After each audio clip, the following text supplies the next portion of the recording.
Hello and welcome to the I Love You Bet podcast. I'm Heather and this is my sister, Rian. Each week we will revisit relics of our childhoods using our multiple master's degrees to critically evaluate the crap that consumed our misspent youth. So join us, sisters, latchkey kids, cuspers, and lazy feminists as we look back at our past to say, I love you, but... Hey Heather, how did you waste time this week?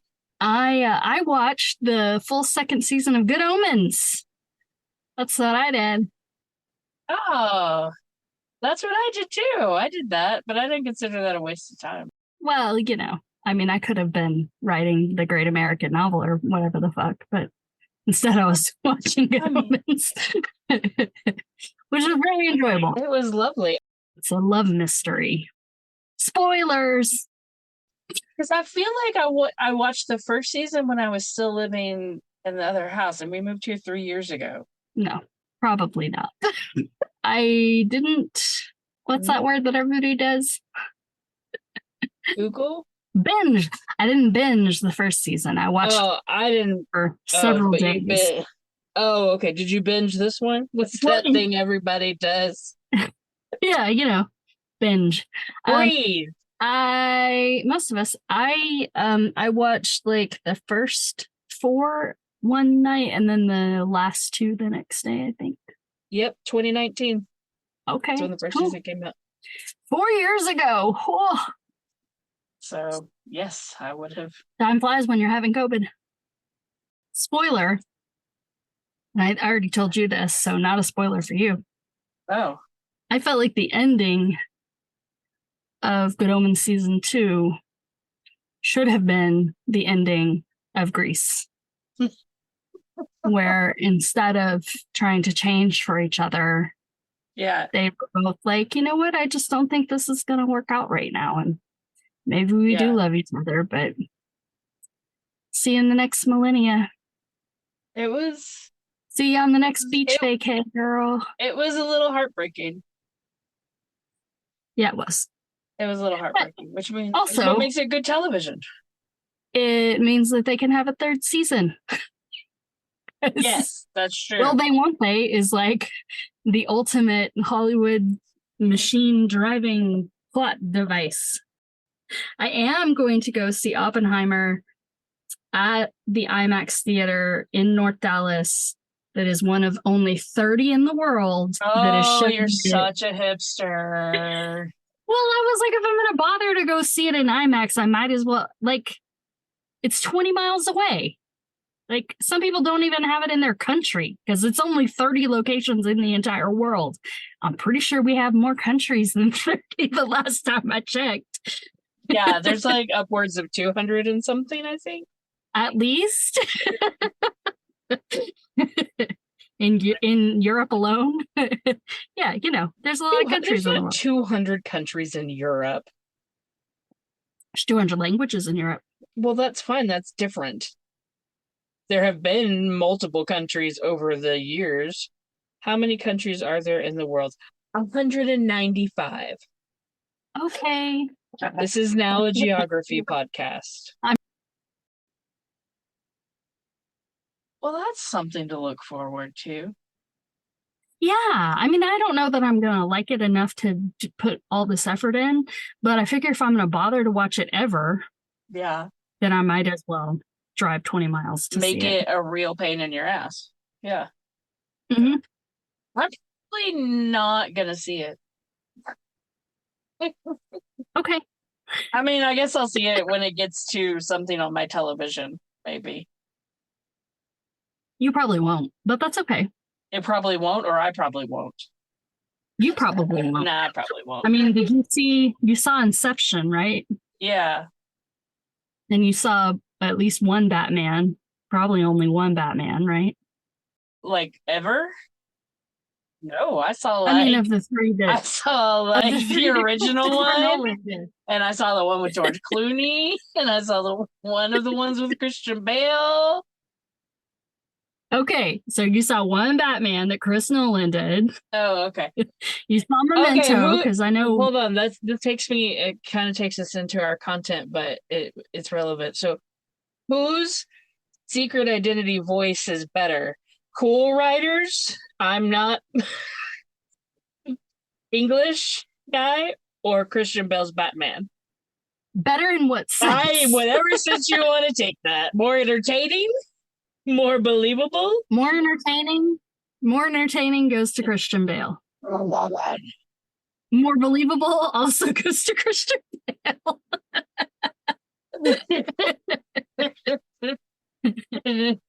He just wins. So, what do you remember about Grease 2, Ryan Davis? What do I remember about Grease 2? Well, I remember a lot because, again, I have seen this movie many a time. And as I said, I have watched it within the last year because I showed it in my class, although it was the fall semester. So we're getting closer to a year ago than further away from a year. But I have seen it within the last 5 years because the Alamo Drafthouse in Denton had a movie party for Grease 2. So, and I'm pretty sure there were only women in the audience. Facts. And I took my friend Jody, who had never seen it. She loves Grease, but she'd never seen Grease 2. And she was really confused about why I loved it so much. Like, it was kind of awkward because I'm sitting there, and first of all the people that are there are not laughing at the things. And I'm like, why are you even here? Like, what? Did you forget to bring your laughing voice? Did you with not you? see like, the number 2 in the advertisement? Did you think we were watching the original one? Because if you love the original one and like think it's awesome, then no, you're not gonna enjoy. You might. You might. But there's no guarantee. Yeah. However, I would say you could hate the original and still love Grease 2. I think that is exactly. Awesome. Yeah. So I would just. So she didn't enjoy that? No, I think that they just need to cut a few of the dances down because that's when I started to really feel it. But I think that's because that was one of the things they cut for time when they cut it for TV when we were kids. So like I was like, these dance numbers do go on. And the first one does. It's 7 minutes long, but they also have a whole lot of like dialogue cut in between. Yeah. And so I was like, okay, maybe we're gonna score or bowl tonight or whatever that song's called. It's only 4 minutes long. So I was like, well, that's not too long. So I don't know, maybe it just dragged because I had that like my friend is here and she doesn't love this like I love this. But from the movie itself, I would say that as I saw when I was researching the film, Michelle Pfeiffer on that ladder is a formative memory. And I don't know quite how to unpack it, but it is definitely a formative memory. And the dare kiss has like stuck in my brain for a really long time. Yeah. And I think it's that thing of me being the person that's not cool, being randomly kissed by someone who is cool and not knowing what the hell it means. Really confused. I think that is because that's not ever actually happened to me, but I can imagine myself in that scenario. And I would be overthinking that to the point where my brain probably exploded. So good times. Yes. I was kissed on a dare. Well, it was a bet. It wasn't a dare. It wasn't specifically me either. I was kissed on a bet. Wasn't a bet. Not going there. I was kissed on a prostitution.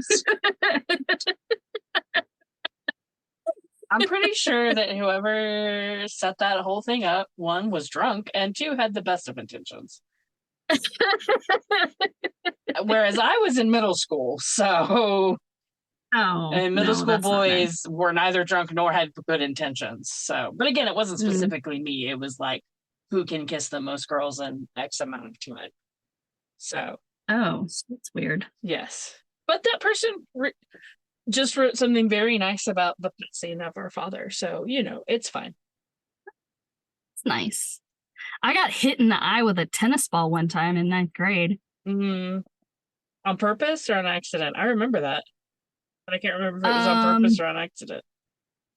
So this is a fun story. I'm in 9th grade. It's toward the end of the year. I'm about to take my Spanish final. Oh, great. And that day, we're supposed to leave to go camping and get ticks in Arkansas with mom and dad. We didn't get ticks. I got a tick. You got a tick. And there, I'm standing outside of school with all of the like kids who smoke and whatever and act like they don't care about school and listen to heavy metal. And like I have like 10% of my personality in common with them, but they've accepted me. So I'm there. I'm hanging. I'm definitely their Sandra D, but we're standing around and someone fucking handed me a printed piece of paper chain letter that was like, you must pass this on to so many people or you will die or whatever. And I was like, what the fuck? And I wadded it up and I walked over and threw it in the trash can because we didn't recycle then, y'all. I'm so sorry. But while I was standing at the trash can, a tennis ball flew and hit me in the eyeball. And it was the asshole kid from my Spanish class who was standing around with other asshole kids. And they had just thrown it in the general direction of the stoners who listen to heavy metal and happened to hit me in the face. Thankfully, it was before I wore glasses. So there was no real damage, but I couldn't really see. Like I kept blinking, but I had to take my Spanish final. So I go in to take my Spanish final and I finished it early. And I walk up to the desk and I'm like, Senor, whatever the fuck your name is, because we have to do this dumb shit. I got hit in the eye with the tennis ball earlier, so can I go to the nurse now? She literally looks at the guy who threw the tennis ball at me and said, you took that tennis ball out of my room this morning during detention. And he looked at her and I was like, I gotta go to the nurse. I can't believe you took the fucking test before you went to the nurse. Jesus Christ, Heather. I wasn't bleeding. This is not like I was lightheaded. Also, if you had glasses, it probably would have like protected you somewhat. No, I would have got glass in my eye or, because we bought like the cheapest bullshit, whatever. So like. Do you remember the kid's name who threw it? I want to say it was a Brandon, but I'm not sure. Okay. I wasn't asking you to say it. I was just wondering if. I remember about 12 people from high school. I only remember people because of Facebook. I don't know that I would remember as many people if it weren't for honestly. I look at them on Facebook and I'm like, nope, don't remember anything. If I don't remember them when they friend me, which they usually don't, but yeah, there's a lot of people. Or there's people who I'll remember, but I can't necessarily remember their names, but it doesn't matter. I'm sure they don't remember me either. I had rocks thrown at me in middle school, so that's my middle school shit thrown at me story. So yeah, well, and yours was they were actually aiming for you. Mine was just like a random shit bomb of like, fuck you, stoners. Yeah. Middle school's the fucking worst. I have been wasting time dealing with my car, and there's a guy coming to look at it tomorrow who's going to be teaching it in the middle school, and I kind of just want to like give it to him just because he's teaching middle school. I won't. I'm not that nice. But like, you teach middle school? Here you go. Like, please take the things. Part of what I'm having to do to deal with all the dad stuff is figure out all his quote unquote assets. So today I had to like go and like turn the escape on to get the mileage and figure out what year it is and get the VIN so that they can verify it, and then get on like Edmunds and figure out like what's the value, whatever. Yeah. I don't remember what one of those Auto Trader, whatever was like, we want to make you an $1,800 offer. So that's a 2007 Escape with I know. I'm 171,000 miles on it. Please at least get 1,800 for your car because I'm it going should to get be more than 1,800. It is. Okay. I was kidding. Oh, no, mine is a 2013 with 80,000 miles on it. So yeah. Hey, why is Eugene still in high school? He must have been a sophomore, baby, because it's only 2 years after the original movie. Okay. So yeah, they were seniors. She was a sophomore. That works for me. Why does Frenchie think that high school chemistry is going to give her the credentials she needs to be mixing her own cosmetics? Because I don't know if you remember high school chemistry, but we made ice cream. And we made Christmas ornaments out of pipettes, and we might have made soap. which that's kind of headed towards the land of cosmetics, but okay, Frenchie. I guess I missed that part because the whole time I was just like, is she teaching chemistry? What is she doing in this class? Why is she always here when nobody else is here?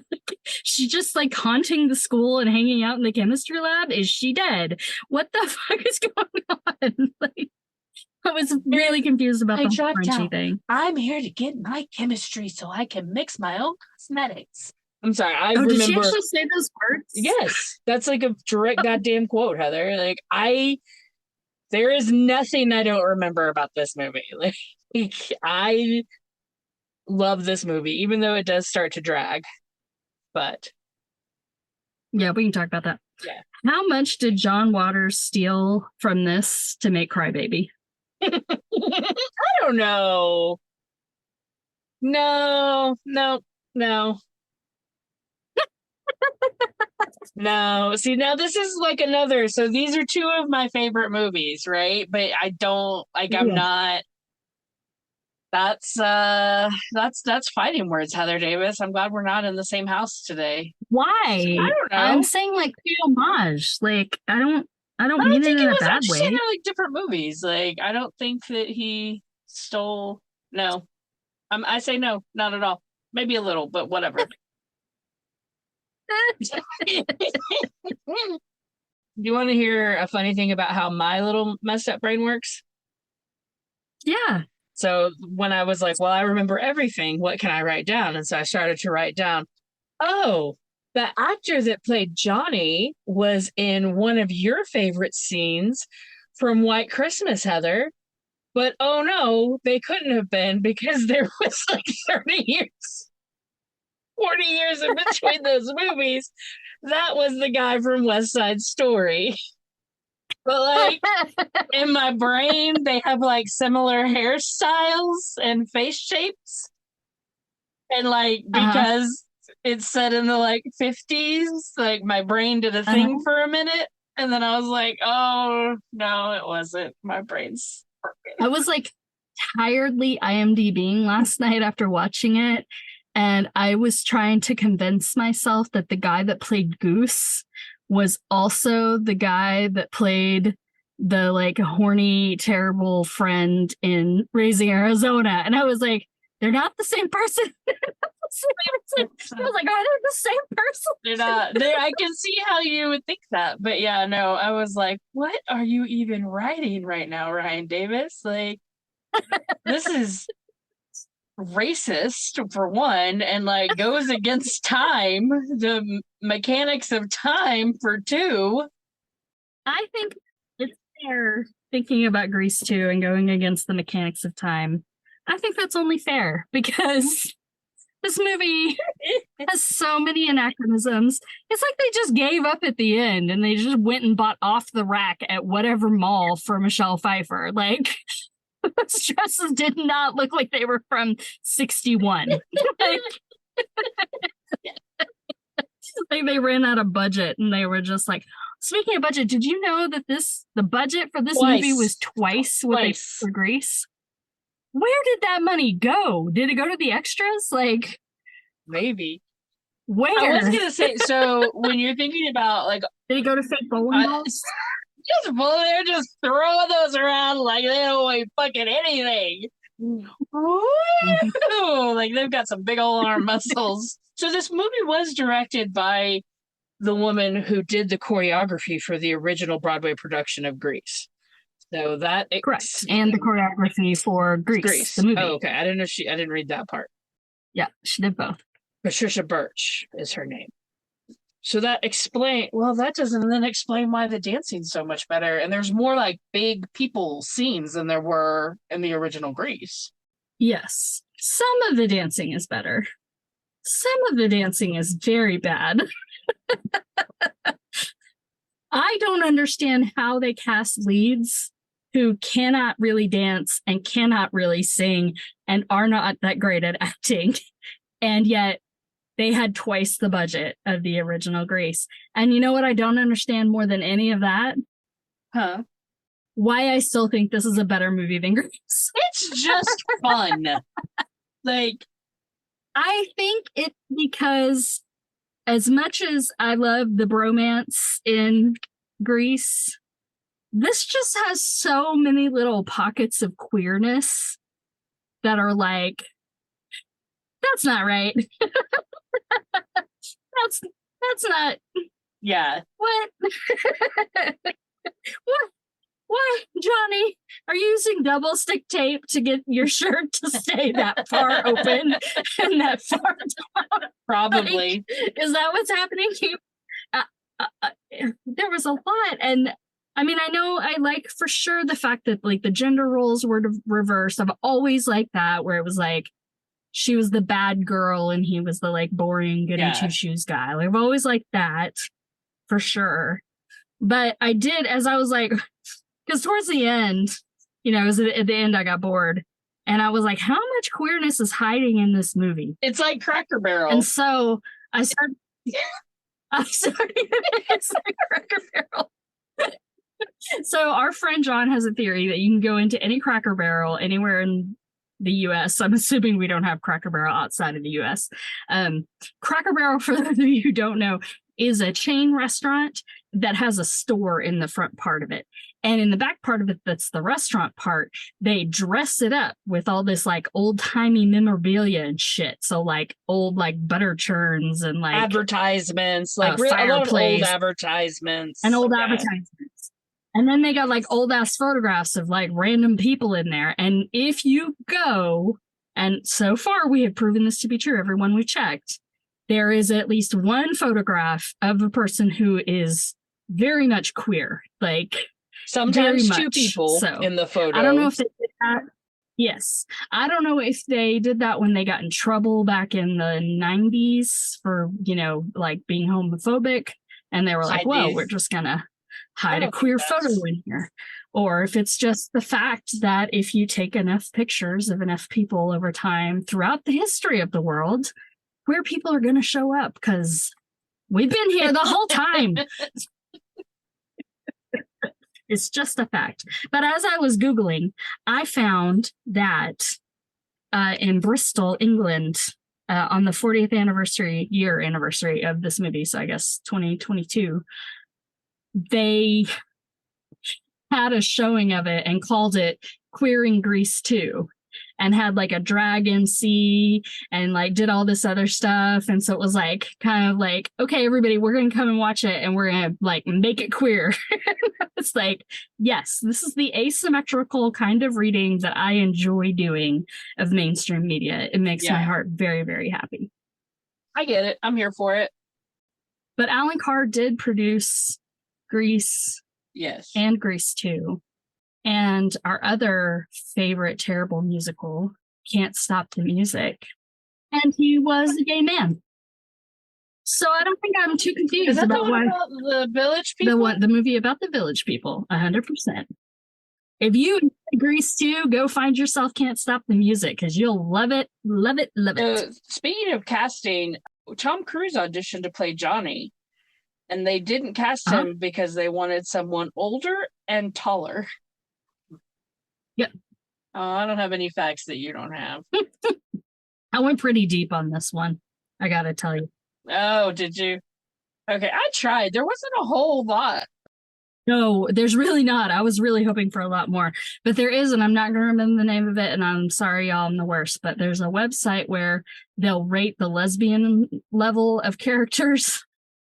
And they rated the lesbian level, I think, of everyone in Grease and Grease 2. For Michelle Pfeiffer's character, it was just like, only queers can wear jackets like this. It's like, yes, because there were so many good jackets. Like, I mean, she's like working at the fucking gas station, and she's, in the beginning when she's wearing pants, and everyone's like, pants! And she's like, gotta go back and put her skirt on. I wrote, don't give up on pants, Stephanie. Keep wearing the pants. That's what I wrote. So it's funny because Ben's family was in town again this week, his niece and her mother.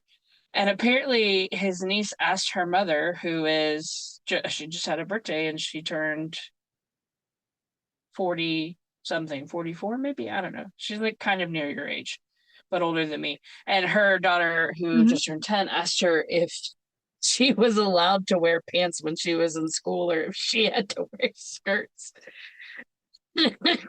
So your mom got very mad. It's like, what do you think I am? So then Grammy, of course, was like, I couldn't wear pants when I was in school, and I was in high school, and then all I could wear was pantsuits. And like, apparently at this little girl's school, her elementary school or whatever, they can't ever wear dresses or skirts at all, ever, because they have PE like every day or 4 days a week, and they don't change. But like, I don't remember changing for PE in elementary school. I mean, we didn't have it 4 days a week. No, and I've tried to figure out my own shit through the years, and I know this plays a big part of it, but I remember being in second grade, and we didn't change for PE then, and I was wearing a dress that day, and we did push-ups, and we were in lines, and there was this guy behind me, Andrew something, asshole, comes up to me at the end of class and is like, because he was behind me, and he's like, you can wear a dress any day we have PE. And like, I didn't really get it because I was 7 and so was he. Yeah. But then I was like, yeah, that's creepy. And so I never wore a dress again. Yeah. Like, I mean, maybe it was just like, don't wear dresses on your PE days or something. Like, I don't remember there being like a no. Well, they didn't tell us. And I mean, I don't know. I wasn't ever really thinking about it. I just wore what I want. But it was like, okay, first of all, 7-year-old boy. Well, again, this also goes back to when we were 7, that would have been our parents' responsibility to be like, oh, you have PE on this day, so maybe don't wear a dress. They couldn't remember to give us fucking lunch money. Are you kidding me? You know how many days I was in line stressed and crying because I didn't have lunch money? Like, because mom would forget to give me the check. Like, preschool lunch for everybody. That's a whole other problem. I know. Why is there so much trauma when we're trying to have fun talking about Grace? Why do they have reps to protect? And why would the fact that they're cheating be a bad thing? Because is the rep they're trying to protect that they're good students? Because that seems to go against the reputation they're actually trying to portray.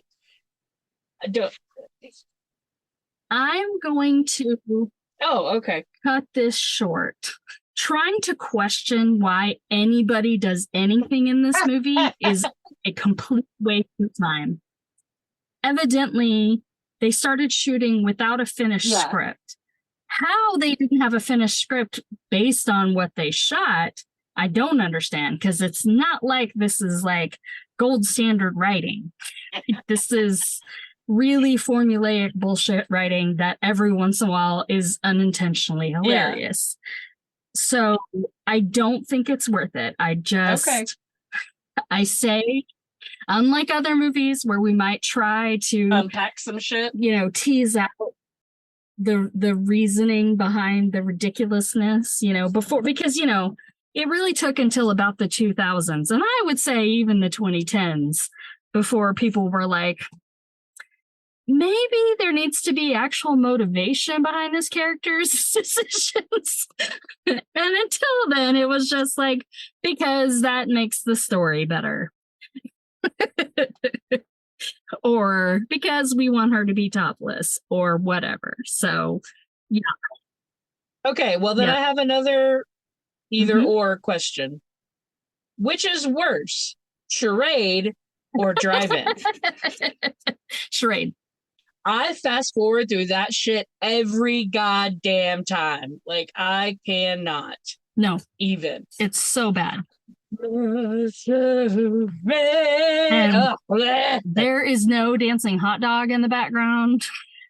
There is nothing. It's just people wandering around in a cafeteria. Mm-hmm. Yeah. It was awful. I think the name of this episode should be Let's Fuck for Disneyland. I'm really trying not to put the F word in titles. Oh, okay. Damn it. So, also, I meant to look it up and I forgot. Did Disneyland even exist in 1961? Yeah, Disneyland would have, not Disney World. Disneyland came first. That's the one in California, it came before 1961. Yeah, like I'll look it up. Well, they just said for Disney, didn't they? No, did they say Disney? They said Disneyland because I wrote it down. Did Disneyland exist? Question mark. Disneyland opened in 1955. Okay, good. Yeah, I don't think it would have been that big a deal, though. I feel like it's grown in popularity. I get, yeah. What, Disneyland or this movie? Disneyland. This movie has also grown in popularity. It bombed at the theater, so it's a cult. Oh yeah, no, it is a cult classic. Yes. Is Michelle Pfeiffer why I'm so into sweatshirts? I don't know. I feel like you're into sweatshirtness is new. No, I was into sweatshirts. I think in like 6th, 7th grade.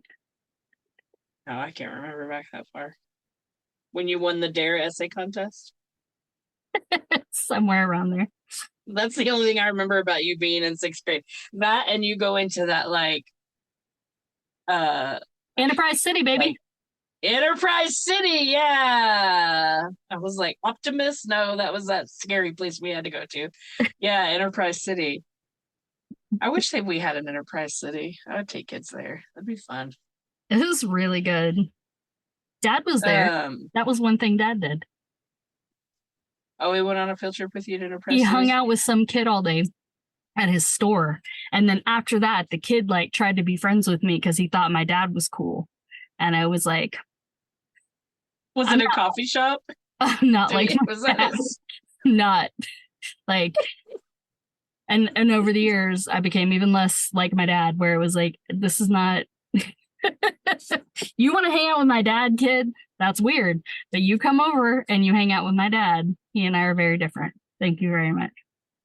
It did look like they were actually having fun making this movie for the most part. The ending gets a little like for me.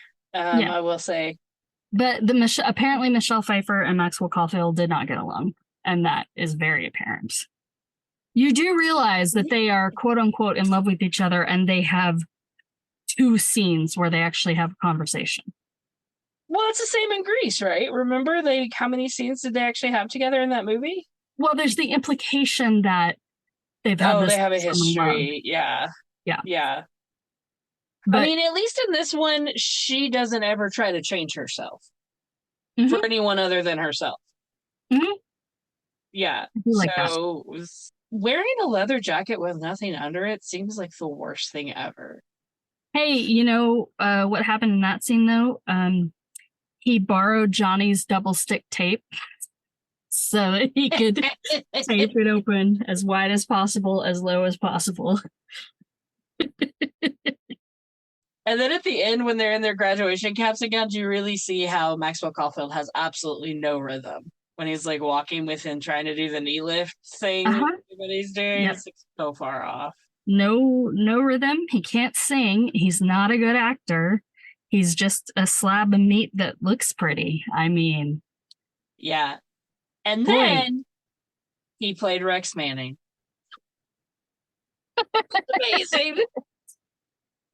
Man, I remember when I found out that was the same guy, I was like, whoa, okay. Time is not everyone's friend. I mean, at first I was like, why did they cast him? Like, why is he the lead? Why is he getting top billing? And then I kept watching it and I was like, I still don't understand. So, I mean, I get part of it is like I was young, right? And dumb. And so I was like, oh, he's pretty and he has an English accent and he wears glasses and he wears sweaters. And blah, blah, blah, blah, blah. He is very pretty. No, I'm just like, he's a piece of meat. There's nothing to him. 100%. At all. So I did watch the first episode of Rise of the Pink Ladies. Did you? I did. It was free. You didn't have to pay for it. However, if you would buy the other rest of the season, I think that you would enjoy it, because I really enjoyed the first episode, especially in comparison. It's like, it's very refreshing. Yeah. But it's not like, but it's good. Like, the music's, I think, is good. It's like, I mean, it's not great, but it's not like High School Musical or shit like that. But it's like, there is lots of like background queerness. It has the like kind of that girl who doesn't want to be a girl and running around with the T-Birds kind of character. Yeah. And if nothing else sells you, this quote should. So Principal McGee in this, because it's set in 1954, so like before, obviously it's a prequel. She is the assistant principal, and she's doing something, and the main girl is like, you shouldn't have to do that. And she's like, well, the secretary quit, and principal blah blah blah, some man, decided that I had all the necessary skills to do both jobs. And she says, how great to have the confidence of one's superiors. And it just made me really think of you. Because then for the rest of the episode, like, the principal's just fucking useless. Like, But yeah, it was really fun. And like, every episode is like a quote from Grease, the original Grease. Sure. But I mean, like, there was like 6 musical numbers in this first one. And there's like, the T-Birds are like Latino and actually speak Spanish, and like, No, I was reading about it last night, and like the director or the writer had like looked at pictures of high schools in LA, like the high schools where they shot Grease in the 50s, and the student population was way more diverse than what was represented in the films. Yeah. Which is, of course, is true. Like, it's just ridiculous. But of course, there's like this big conservative backlash that's like, they're trying to like make Grease gay or whatever. And I was like, did you watch Grease? Did you watch Grease too? Nobody's trying to make anything gay. Shit is gay. It's gay. Shit is gay. Shit has always been gay. Nobody's trying to make anything gay. We're just trying to be like, hey, it's cool to be you. Would you like to know something even more fucked up than that? Oh, no, I'm going to do another TED Talk. Yeah, go ahead. Please don't. As I was looking today for memes of Grease to kind of like keep the social media wheel turning, I kept finding pictures of Grease with song lyrics and then Bible verses that were somewhat kind of like whatever the song lyrics were. It's just like, is there some kind of Grease Christian subcult that really doesn't understand the Bible or Grease? Can you tell me what Bible verse they put with she's a real pussy wagon? Because I think they probably skipped over that one, just like this. It's just like the Bible. You skip over whatever doesn't whatever you don't agree with. Whatever doesn't agree with you. Put that aside and just make it the thing that agrees with everything about you that you believe about yourself to be true. I would like to ask you a question, Ryan Davis. I know that you like an asymmetrical belt buckle. Too big. Do you like a belt buckle in the back? Oh, the belt buckle that buckles in back. No, you can't see it. I thought you were talking about Johnny, because at one point Johnny has a side belt buckle, but it's too big. Oh, I didn't even notice that. It was like this big. And they were like, there's a belt buckle in the back. And so one of the things I was reading was like, well, we wonder what that's for. Like, how convenient. But also, what does the T in T-Bird stand for? Terrible. That's all I got. You felt like what? I'm sorry. No. You know how Sharon was getting all uptight about the play and trying to tell everybody what to do and being all anxious and shit? Yes. I was like, oh, fuck, I'm Sharon. But I also feel like I'm a little bit Stephanie, too. I'd like to think I'm the best parts of the two of them. I'm really glad you don't have that goddamn squeal that Sharon had, because that was annoying as fuck. No, yeah. Apparently, did you read that Jessica Biel was going to do that, and then she went and did Flashdance? Jennifer Biel, yeah. God damn it. Yeah. Oh, yeah. Jessica Biel's newer and married to that guy. Michelle Pfeiffer's red lip is perfection. Yes. Yeah. Perfection. And in the formative Cool Rider ladder jumping scene, you can see her Catwoman moves coming out. You know, she wasn't a very good dancer, but she could definitely move her body in very nice ways. So that was nice. Yeah. I love that they're like nuclear fallout and the Russians. The Russians, they throw the bomb, you catch the bomb, and you throw it back at them. Like, you know, there was a coach somewhere in the 60s that said that shit. The other thing that I thought it was really smart, giving Principal McGee and Blanche and the coach more screen time this time. 100%. I thought that was really great. Reproduction is one of the best musical numbers of all time, period. The end. That's one where my students were really like this, and that Cinderella movie we love to watch. Like watching people like watch these movies, like that is so much fun for me. And I'm very hesitant to show them to people, especially the Cinderella movie. But you know, because I don't want them to not think it's funny. Well, because then it's like you just realize they're not as cool as you want them to be. Yeah, that's so really Ben the problem. has never watched either of these movies. Well, you would not enjoy them, so that's a smart move on your part. Right. I do like, part of what I like about reproduction is that you have this sort of dialectical teasing going on between them, you know, where they're like pretending to be the other ones, and they're not completely separated. Like in Summer Nights, you kind of have the fun thing, but it's like they take Summer Nights and make it more fun.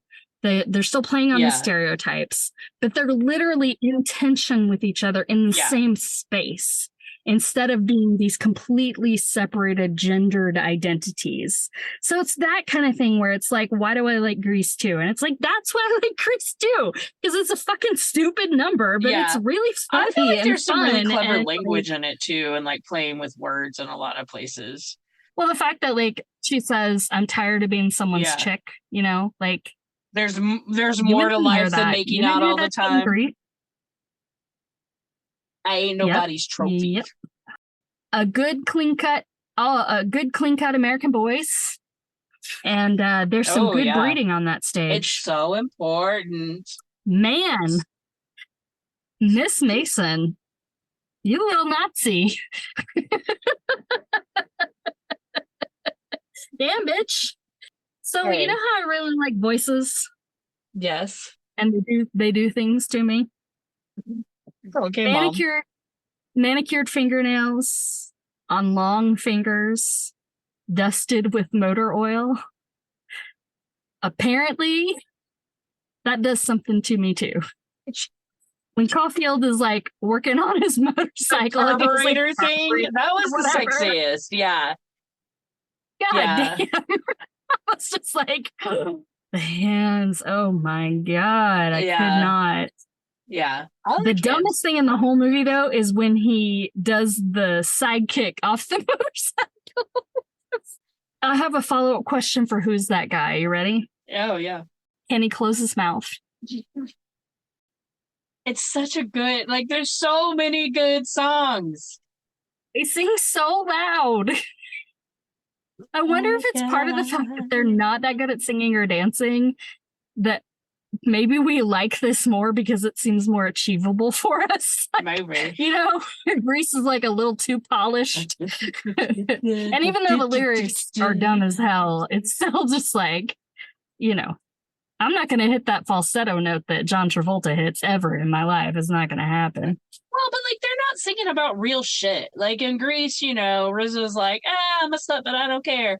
You know, and Sandy's like, I'm devoted to you. And I mean, I guess the car one. But, you know, like, it was trying to be serious. And like, there's nothing serious about this movie. Because, like, even the toxic masculinity, like, they're so fucking goofy, you can't even, like, get mad about it, right? Like, whereas with Grease, they're like, I'm cool, and I'm serious, and I'm, So, I watched this on Pluto, I think. Oh, my God, it was so, I'm too old to watch commercials, Heather Davis.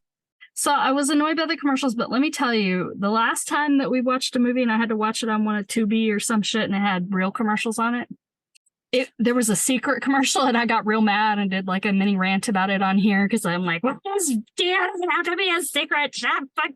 Fucking sweat. This time I saw several repeats of a commercial where there were dancing pubic hairs. It did have one. There was one of that, like, because I wasn't paying attention. It's like, say pubic hair. And I was like, I'm sorry, what? Like, what is happening? They were like, don't be afraid to say it. I was like, what the fuck? And then there's this like woke ass inclusive Nordstrom ad where it's like, it doesn't matter what you look like or who you love, as long as you have enough money to shop at Nordstrom. Like, what is this bullshit? You're not Gap in the early 2000s. Fuck off. I didn't see that one. Mine always started with the same fucking local Subaru commercial. It's like, God.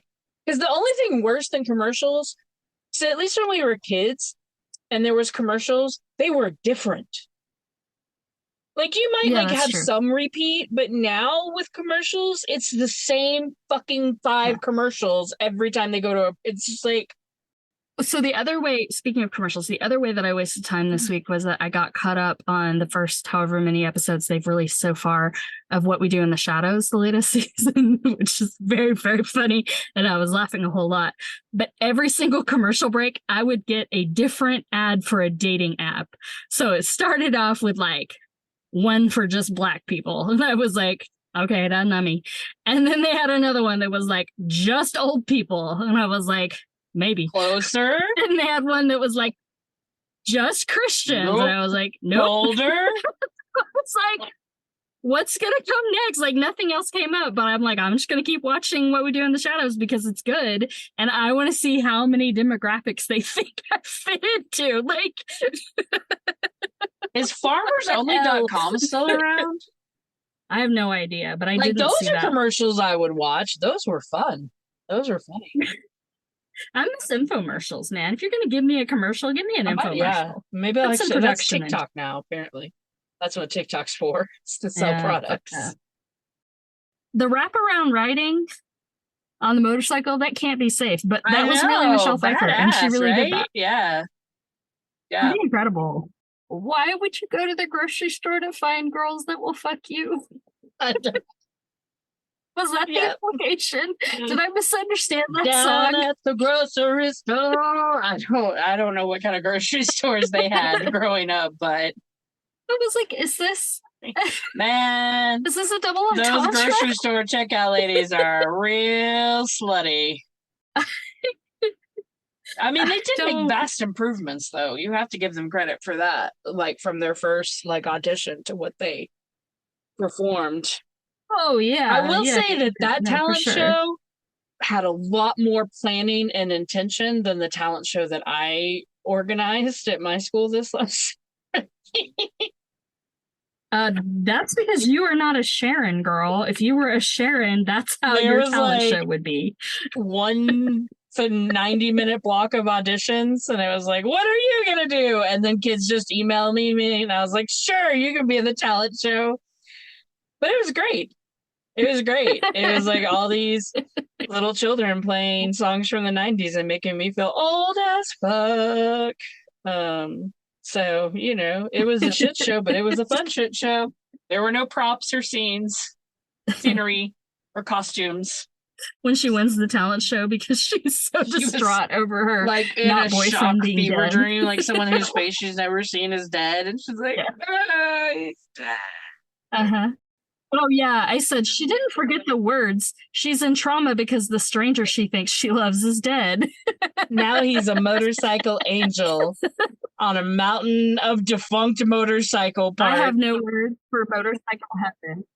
No words for motorcycle heaven. I did not. And then at one point the sound design was terrible, and I was like, did we do the sound design for this movie?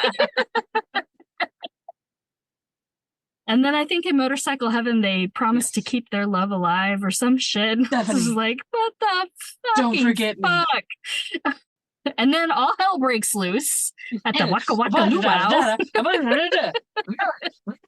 Listen, we we miss the opportunity to even do any kind of a recap synopsis for you. So you just need to watch it too. Man, if you don't know what this her is like about. all depressed wearing that like sweatshirt with the fucking hula skirt and like waving shit around like, what the fuck? I don't even care. Like, why am I even here? Oh, they were fighting the whole time on the fucking raft. It's like, you get off, like, just, it's a pool, get off. Like, quit trying to fight over where you're gonna paddle, just fucking jump off. Like, well, there's like trying to like set the thing on fire with his fucking cigarette. Like, cool. They were just like fighting like an old married couple. Don't know. Yeah. Here's what I do know. When they kiss, it is actually a good kiss. Like, and they do it twice. And I think that it's worth it because they both look like people who are good at kissing. Yeah. So I appreciate even though they didn't like each other. Even though they didn't like each other, they put the work in because most of the kisses that we have seen in movies that we have seen so far were very much just like face all like gross, no thank you. And I did appreciate that in the final number when they're all singing the whatever and Yamuchi, who we love so much, is like, will we ever do it or whatever? And Sharon's like, there's nothing wrong with just liking each other. I'm like, yeah, girl, that's right. There's nothing wrong with just liking each other. That's the fucking truth, Sharon. Sex ain't that great. How much queerness is hiding? And then not long after that, the dudes that were like built as fuck and like shirtless with like the little grass skirts came in carrying the like raft. I was like, oh, well, I don't know if that's really hiding. That's like, oh, it's pretty fucking gay right there. All right. Do you think they work at the grocery store too? Are they like the stalkers at the grocery store and that's where they hired them for the luau? If so, I don't think they're messing with the ladies that work in the checkout line, I'll tell you that much. I don't know if this episode's going to be. I will say this episode is as good as Grease 2. You're either going to like it and think it's funny, or you're just going to be like, what the fuck, I give up. And you know what? Either way, it's fine because we like each other. Any last pearls of wisdom to share? Yeah, no, it's great. Grease? And if you don't like it, then you need more joy in your life. Oh, you need more joy in your life. Good. I will say, I think I said it last week, but I'll say it again. If you love Grease 2 and you were a little bit disappointed by this episode, you need to go and you need to listen to a very recent episode from I Saw What You Did, where they cover Grease 2. And then if you listen to the very next episode, Yamuchi is their special guest. And they interview him, and it's the sweetest thing in the entire world. So, if you're a big fan and you want more than what we have to offer you, I would point you in that direction.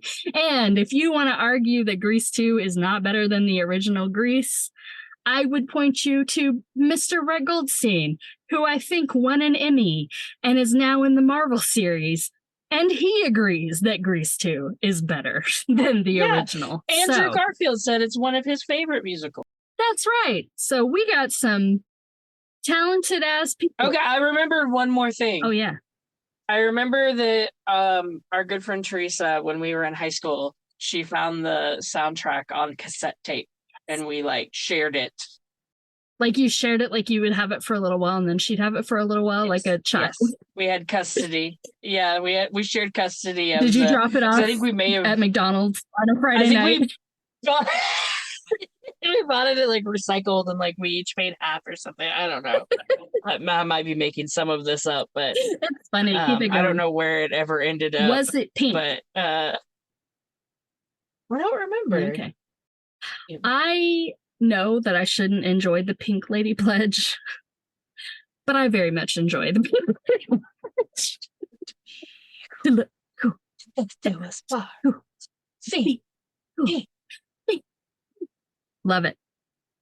I don't know. I think it should be part of the new Barbie craze. Definitely. Hey, that's it. Thank you. That's all we got for this episode of I Love You, But join us next week when we discuss the wacky, zany, and lovable Pee-wee's Big Adventure. in honor of the passing of the wonderful Paul Rubens. So hopefully we made you laugh this week. What made you cringe? It could be all of it. It's fine. It's okay. Everybody's got a bad episode every once in a while, right? What do we forget? What should we talk about in future episodes? If you're like, oh my God, you love Grease too. Have you seen blah, blah, blah, blah, blah? Please tell us. We want to have seen it, even if we haven't. We want to know your thoughts. Find us on Instagram and Threads. We are not on X because fuck that. But we are at I Love You But Pod, or email us at iloveyoubutpod@gmail.com. Listener email and comments may turn up in future episodes. And hey, if you like us and you want us to keep doing this, because right now we're just sweating in closets for no good reason on a Saturday night, be sure to rate, review, and follow, subscribe, whatever you have to do to I Love You But, wherever you get your podcasts. You can even just go on there, give us 5 stars and say, Grease 2 sucks, but I love you.